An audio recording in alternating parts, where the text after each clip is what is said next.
Nous, on sait, et je vais vous le dire avec gravité, on sait qu'il y a des officines qui ont comme plan d'action politique en 2025 de travailler à la déstabilisation du Bénin et qui ont beaucoup d'argent pour cela. Je parle d'officines. Vous portez des accusations aussi graves.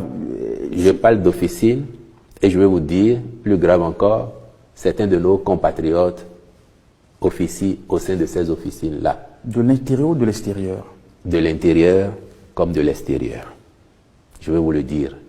Et nous, quand on le dit, c'est pas pour fuir nos responsabilités. Je vous ai dit, on ne bat pas notre coupe sur la poitrine des autres. Nous assumons, mais nous savons. Et c'est aussi pour ça que nous faisons front. Nous ne capitulerons pas. Nous avons à défendre nos enfants, nous avons à défendre notre pays. N'en déplaise aux gens qui considèrent que, parce que le Bénin, quand même, vaille que vaille, fait son petit bonhomme de chemin, les choses semblent marcher, le pays progresse, il faut stopper. Regardez, dans ce contexte-là, nous avons fait 7,5% de croissance en 2024. On n'aurait pas tout ça. On n'aurait pas certaines situations exogènes qu'on serait peut-être à 9-10%. Et tout ça va se ressentir aussi sur l'amélioration des conditions de vie de nos concitoyens. Donc, c'est un défi. Et c'est une guerre. C'est une guerre qui n'est pas une guerre normale, c'est une guerre asymétrique. Et il faut en avoir conscience. Après, je ne vous livrerai pas les stratégies militaires parce que les militaires, ils ont des obligations.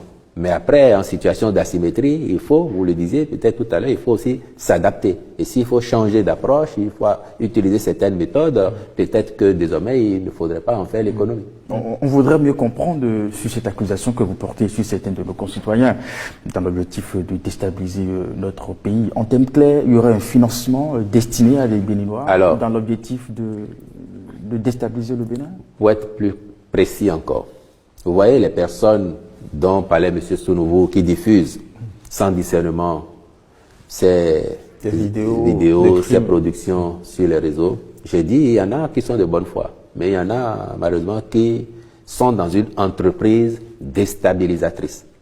L'officine dont je vous parle a ce qu'elle appelle une armée numérique, constituée de quelques centaines de personnes qui sont grassement payées. Et dont le rôle, c'est de partager sans réfléchir ce qu'on leur donne. Ou d'aller faire les audios virulents qui veulent faire croire que rien ne se fait au profit de nos militaires. Voilà, il y a des attaques tous les jours et le gouvernement ne fait rien, l'armée ne fait rien. Le tout en recherchant un effet de lassitude des populations ou un effet de mécontentement généralisé parce qu'on ferait croire aux populations qu'il n'y a pas de réponse en face. Et certains nous ont même invités à aller faire allégeance à d'autres pays autour de nous, où malheureusement pour ceux qui nous y invitent, la situation n'est pas des plus enviables. Nous gérons la nôtre, mais de loin, nous sommes encore mieux logés que ceux vers qui on nous propose d'aller chercher solution.